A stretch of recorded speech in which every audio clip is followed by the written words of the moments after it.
Welcome back commerce champion. आज हम पढ़ने वाले हैं फंक्शंस ऑफ मैनेजमेंट के बारे में। फंक्शन ऑफ मैनेजमेंट में हम देखते हैं पांच चीज़ें। पहली है planning, organizing, staffing, directing, controlling. Luther Gulick ji ने फंक्शंस ऑफ मैनेजमेंट को एक्सप्लेन किया था और उन्होंने कहा कि आप POSTC के एक्रोनिम से इन्हें पहचानें। उनके हिसाब से मैनेजर को पांच मेजर फंक्शन परफॉर्म करने चाहिए, जो कि है planning, organizing, staffing, directing and controlling. Functions perform इसीलिए करे जाने चाहिए ताकि ऑर्गेनाइजेशन की जो रिसोर्स है उनका इफेक्टिव यूटिलाइजेशन हो और ऑर्गेनाइजेशन के ऑब्जेक्टिव जो हैं वो अचीव हो सकें। ऑलराइट, इतना समझ आया? तो POSTC में पहला है प्लानिंग। प्लानिंग का मतलब होता है एडवांस में डिसाइड करना कि क्या करना है। प्लानिंग में बेसिकली आप कुछ क्वेश्चंस का जवाब देते हैं। पहला, कि आपको क्या करना है, आपको कैसे करना है, आपको कब करना है और उसे कौन करेगा। ये एक स्टार्टिंग पॉइंट है मैनेजमेंट का, क्योंकि इसमें कोई एक्शन नहीं होता। तो आपसे पूछा जा सकता है ऐसा कौन सा मेजर फंक्शन है मैनेजमेंट का जिसमें एक्शन नहीं होता, तो आंसर होगा प्लानिंग। इसमें मैनेजर को डिटरमाइन करने होते हैं ऑब्जेक्टिव और क्या कोर्स ऑफ एक्शन वो लेने वाले हैं। ठीक है, तो इसमें कोई एक्शन नहीं होता, ये प्लानिंग स्टेज है। This is prior to action. अब जहां जहां आएंगी मेन एक्टिविटीज पांचों की, आपको वो याद करनी है विदाउट एनी डाउट। ठीक है। सो इसमें क्या क्या होता है? पहला, प्लानिंग के अंदर आप ऑर्गेनाइजेशन के ऑब्जेक्टिव्स को सेट करते हो। आप देखते हो कि ऑर्गेनाइजेशन का ऑब्जेक्टिव है क्या, तो उन्हें सेट करना। दूसरा, उनके डिफरेंट ऑल्टरनेटिव्स, मतलब कि अगर आपने सिर्फ एक प्लान बना के रखा है और वो फेल हो गया तो ऐसे काम नहीं चलेगा। तो आपके पास कम से कम दो या दो से ज़्यादा प्लान होने चाहिए, ताकि अगर इफ एक फेल हो गया दूसरे पे जाए, दूसरा भी फेल हो गया तीसरे पे जाए। ठीक है, तो ऑल्टरनेटिव्स होने चाहिए। तीसरा, आपको best course of action decide करना है। दूसरा, आपके पास क्या रिसोर्स की रिक्वायरमेंट है वो देखना है। आपको अपने टाइम स्केड्यूल्स को फिक्स करना है और अपनी रिस्पॉन्सिबिलिटीज को डिसाइड करना है। एग्जाम्पल क्या है कि अगर कंपनी को अपनी सेल 20% से बढ़ानी है इन द नेक्स्ट ईयर, तो उनको क्या करना पड़ेगा? उनको इसी साल उसकी प्लानिंग करनी पड़ेगी। मैनेजर को डिसाइड करना पड़ेगा कि अगर अगले साल 20% की सेल बढ़ानी है तो इस साल हम किन प्रोडक्ट्स का प्रमोशन करें, मतलब किन प्रोडक्ट को ज़्यादा मार्केट में लाएं। दूसरा, मैनेजर को डिसाइड करना पड़ेगा कि किस कस्टमर को टारगेट करना चाहिए, कौन सा कस्टमर उस प्रोडक्ट का ज़्यादा यूटिलाइजेशन कर रहा है, कितना ज़्यादा आपको स्पेंड करना है एडवर्टीजिंग पे, किस एम्प्लॉयज़ को कितने टारगेट दे सके ताकि जो हमारी डिज़ायर्ड टारगेट है वो अचीव हो सके। ठीक है, तो ये सारे डिसीजन प्लानिंग के अंदर लिए जाते हैं। हमेशा याद रखना कि planning is deciding in advance. तो आइए अब नेक्स्ट पार्ट पे जाते हैं, जिसका नाम है ऑर्गेनाइजिंग। तो प्लानिंग के बाद ये जो एक्रोनिम है ना, ये बिल्कुल मैंने सीक्वेंस में ही बनाया और इसे सीक्वेंस में ही याद रखना है, क्योंकि इसका प्लानिंग हो गया, अब क्या आ गया? ऑर्गेनाइजिंग, फिर क्या आएगा? स्टाफिंग, फिर क्या आएगा? डायरेक्टिंग, फिर क्या आएगा? कंट्रोलिंग। ऑर्गेनाइजिंग का मतलब क्या होता है? ऑर्गेनाइजिंग का मतलब होता है अरेंज करना और कोऑर्डिनेट करना पीपल को, एक्टिविटी को, रिसोर्सेज को। तो पीपल को, एक्टिविटी को, रिसोर्सेज को, इसका एक्रोनिम पैक पार बना सकते हो आप। ठीक है। अगर आप अपने पीपल, एक्टिविटी और रिसोर्सेज को ऑर्गेनाइज करो एक सिस्टमैटिक मैनर में और अपने ऑर्गेनाइजेशन के गोल को अचीव करने के लिए, उसी को कहते हैं ऑर्गेनाइजिंग। ऑर्गेनाइजिंग में एक बार जब प्लान परफॉर्म हो जाता है तो मैनेजर प्लान परफॉर्म करने के बाद डिसाइड करता है कि उस प्लान को करेगा कौन, रिसोर्सेज को कैसे हम यूटिलाइज करें। ये सारे डिसीजंस ऑर्गेनाइजिंग के अंदर लिए जाते हैं। ऑलराइट गाइस, अब मुझे ये बताओ कि जो ऑर्गेनाइजिंग है ना, उसमें मेन एक्टिविटी क्या है? मैंने आपको बोला जहां मेन एक्टिविटी आएगी याद करनी है। पहला है आपको एक्टिविटीज को आइडेंटिफाई करना है। आपको जो सिमिलर एक्टिविटीज है ना उनके ग्रुप करने हैं, जैसे कि प्रोडक्शन का एक तरफ, मार्केटिंग का एक तरफ, अकाउंट्स का एक तरफ। आपको ड्यूटीज असाइन करने की कौन क्या काम संभालेगा। आपको अथॉरिटी, उनमें मैनेजर, उनके असिस्टेंट्स, उसमें फिर वर्कर, आपको अथॉरिटी डिसाइड करनी है, रिस्पॉन्सिबिलिटी डिसाइड करनी है। आपको डिसाइड करने हैं डिफरेंट डिपार्टमेंट्स का कोऑर्डिनेशन इन ऑर्गेनाइजिंग। आइए से एक एग्जांपल से समझते हैं कि अगर एक कंपनी को एक नया प्रोडक्ट लॉन्च करना है तो मैनेजर डिफरेंट टीम्स क्रिएट करेगा और उनको स्पेसिफिक रिस्पॉन्सिबिलिटीज और अथॉरिटीज देगा। इसी को कहते हैं ऑर्गेनाइजिंग। तो organizing is nothing but arranging the work and people and resources. हमने पढ़ा ना, पार पीपल, पीपल वर्क और रिसोर्सेज को अगर हमें अरेंज करना है, पीपल एक्टिविटी, वर्क मतलब एक्टिविटी, और रिसोर्सेज को अगर अरेंज करना है तो वो सारा काम किसके अंदर होगा, ऑर्गेनाइजिंग के अंदर होगा। अब स्टाफिंग, स्टाफिंग जब भी आएगा ना तो आपके दिमाग में आना चाहिए पीपल या आपके दिमाग में आना चाहिए एम्प्लॉय।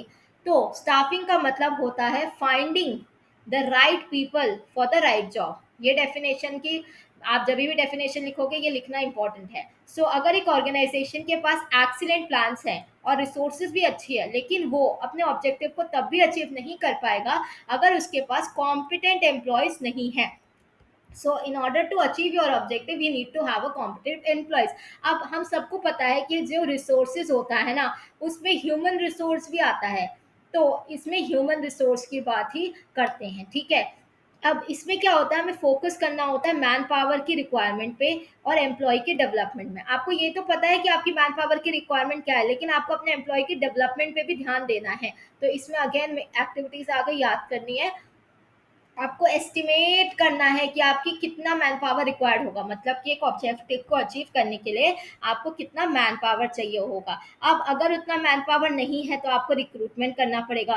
रिक्रूटमेंट के बाद होता है सिलेक्शन, फिर सिलेक्शन हो गए फिर आपको उनको प्लेसमेंट करना पड़ेगा कि किसको कहाँ भेजना है। फिर आपको उनको ट्रेनिंग एंड डेवलपमेंट देना पड़ेगा। आप ट्रेनिंग एंड डेवलपमेंट करके आपका एक एम्प्लॉय रेडी हो गया, once the employees is ready, तो उसके बाद वो आपसे एक्सपेक्ट करेगा कि आप उनके अप्रेजल्स भी करो। तो आपको परफॉर्मेंस अप्रेजल करने पड़ेंगे, आपको उन्हें कॉम्पनसेशन देना पड़ेगा अगर आप उनसे ओवर टाइम वगैरह करा रहे हैं तो, और आपको उनका प्रमोशन भी करना पड़ेगा करियर डेवलपमेंट के लिए, समझे। अगर एक कंपनी को 5 अकाउंटेंट की ज़रूरत है तो एचआर डिपार्टमेंट का क्या काम होगा कि वो एडवर्टीज करे वैकेंसीज के बारे में, एप्लीकेशन रिसीव करे, इंटरव्यूज कंडक्ट करे, सूटेबल कैंडिडेट सेलेक्ट करे, ट्रेनिंग प्रोवाइड करे और उसको अप्रोप्रिएट पोजीशन में रखे। ये जो एंटायर प्रोसेस है इसी को कहते हैं स्टाफिंग। तो स्टाफिंग का मतलब क्या हो गया गाइस, स्टाफिंग का सिंपल मतलब होता है getting the right person to the right job. Staffing is simply means getting the right person to the right job. एक right person को right job तक पहुंचाना is staffing। फिर आता है डायरेक्टिंग। डायरेक्टिंग, अब हमने पढ़ा था, अगेन लिखो POSTC। तो हमने प्लानिंग, ऑर्गेनाइजिंग, स्टाफिंग। अब हम पढ़ने वाले हैं डायरेक्टिंग। तो डायरेक्टिंग क्या होता है, डायरेक्टिंग का मतलब है गाइड करना। नाम में डायरेक्शन है ना, गाइड करना, इंस्ट्रक्ट करना, मोटिवेट करना और सुपरवाइज करना एम्प्लॉयज़ को, ताकि वो अपने ऑर्गेनाइजेशन अचीवमेंट के थ्रू जा सकें, ऑब्जेक्टिव के थ्रू ओके सामने जा सके, उसे अचीव कर सके। ये एक ऐसा फंक्शन है जो हेल्प करता है प्लान को एक्चुअल एक्शन में कन्वर्ट करने के लिए। तो क्वेश्चन आ सकता है कि which function helps convert plan into actual action, that is directing only. There are 5 elements of directing. Supervision, पहला है सुपरविजन, मतलब कि आपको एम्प्लॉयज पे चेक रखना है कि क्या वो अपने एक्टिविटीज को परफॉर्म कर रहे हैं, और अगर नहीं कर रही हैं या अगर उन्हें कहीं दिक्कत आ रही है तो उनको आपको क्या करना है, गाइड करना है, उनको नेसेसरी गाइडेंस देना है। दूसरा, आपको अपने एम्प्लॉयज को एनकरेज करना है, मोटिवेट करना है, ताकि वो बेटर परफॉर्म कर सकें। फाइनेंशियल और नॉन फाइनेंशियल इंसेंटिव देखिए, आप मोटिवेट कैसे करोगे, या तो उन्हें फाइनेंशियल इंसेंटिव दोगे जैसे कि उनका प्रमोशन कर दिया, या उनको आपने ओवर टाइम दे दिया, या फिर आप नॉन फाइनेंशियल में क्या आते हैं, नॉन फाइनेंशियल में आते हैं आपके कि आप उनको ब्रेक्स दे रहे हैं, आप उनको पेड लीव्स दे रहे हैं, ठीक है, ये आपके नॉन फाइनेंशियल में आते हैं। फिर आता है लीडरशिप। लीडरशिप का मतलब इन्फ्लुएंस करना और गाइड करना एम्प्लॉयज को, ताकि वो विलिंगली, विलिंगली मतलब अपनी इच्छा से ऑर्गेनाइजेशन के गोल्स के लिए काम करें। देन कम्युनिकेशन, आपको अपनी इंफॉर्मेशन शेयर करनी है, अपने ideas, feedback between managers and employees. आपको एनकरेज करना है कि टू वे कम्युनिकेशन हो, सिर्फ जो मैनेजर है वही अपने एम्प्लॉयज को ना देते रहे, एम्प्लॉयज भी मैनेजर को कम्युनिकेट करें। तो इससे क्या होता है, उनके अंदर फीलिंग आती है ऑफ बीइंग हर्ड और वो अच्छे से काम करते हैं, ठीक है। तो एग्जाम्पल की बात करें, अगर एक सेल्स मैनेजर ने अपने मंथली टारगेट्स दिए अपने एम्प्लॉयज़ को और उसने उन्हें एक्सप्लेन किया कि उनको कैसे अचीव करना है, उसे उनको मोटिवेट भी करना पड़ेगा इंसेंटिव्स देके, और उसे उनको कॉन्टिन्यूसली गाइड भी करना पड़ेगा। जब वो ये सारे काम करेगा तो उसी को कहते हैं डायरेक्टिंग। तो डायरेक्टिंग का मतलब हो गया guiding plus motivating plus leading plus supervising. इतना समझ आया गाइस? अब चलो नेक्स्ट मैनेजमेंट के कंट्रोल है कंट्रोलिंग। फंक्शन है कंट्रोलिंग। प्लानिंग हो गया, ऑर्गेनाइजिंग हो गया, स्टाफिंग हो गया, डायरेक्टिंग हो गया। अब हम क्या पढ़ेंगे? कंट्रोलिंग को पढ़ेंगे। कंट्रोलिंग का मतलब क्या होता है? कंट्रोलिंग का मतलब होता है कि इंश्योर करना कि जो एक्चुअल परफॉर्मेंस है वो इन अकॉर्डेंस है प्लान के। मतलब आप देख रहे हो कि आपने जैसा प्लान किया था वैसा एक्चुअली हुआ है कि नहीं। तो मैनेजर यहाँ क्या करता है? कंपेयर करता है एक्चुअल रिजल्ट्स को।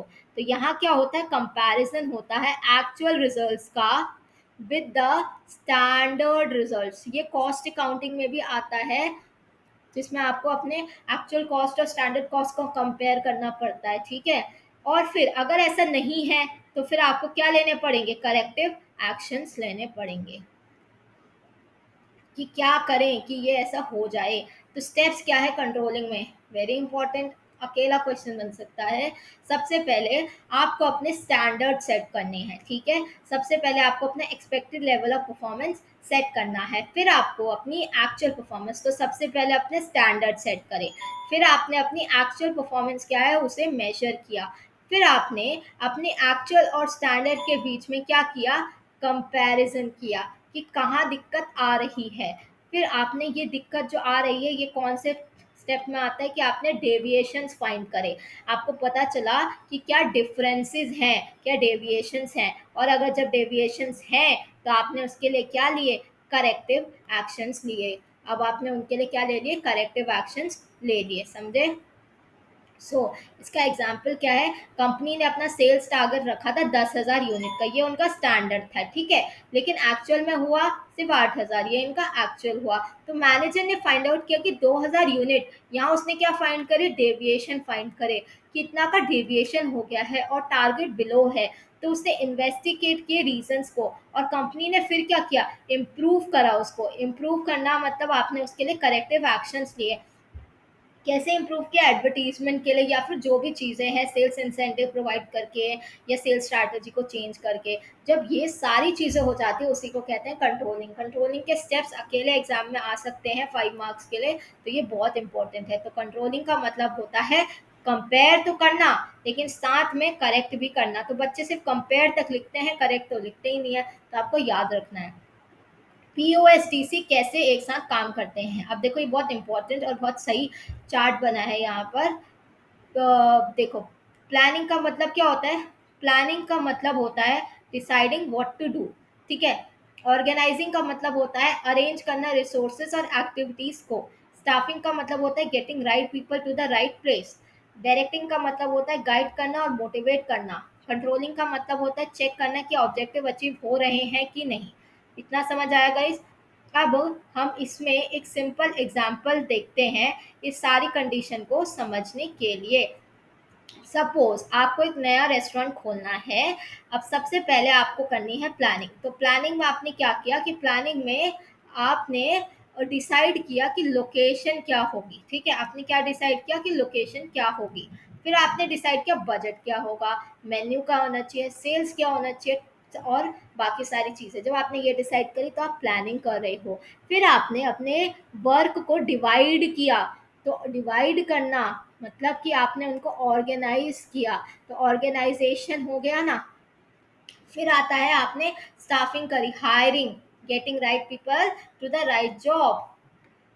फिर आपने डायरेक्टिंग करी, उन्हें ट्रेन किया, उन्हें गाइड किया, उन्हें मोटिवेट किया। फिर आपने कंट्रोलिंग करी, कैसे करी? अपने एक्चुअल सेल्स को देखा, कॉस्ट देखा, कस्टमर की सेटिस्फैक्शन देखा, प्लान टारगेट्स देखा और करेक्टिव एक्शन ले लिया। तो controlling is comparing plus correcting, ठीक है। वन लाइन रिविजन देखो। पीओएसटीसी का मतलब plan the work, organize the work, staff the organization, direct the employees, control the results. तो POSTC is nothing but planning plus organizing plus staffing plus directing plus controlling. So guys I hope आपको ये lecture समझ आया हो। अगर समझ आया होगा तो लाइक शेयर सब्सक्राइब करना। कहीं पर कुछ भी डाउट होगा तो मुझे बताना, मैंने बहुत कोशिश करी आपको अच्छे से समझाने की। मिलते हैं नेक्स्ट वीडियो में, जहाँ पर अगर आप चाहेंगे तो हम और आपके पसंद के टॉपिक्स लाएंगे, उसके लिए आपको कमेंट करना पड़ेगा। Till then, bye bye.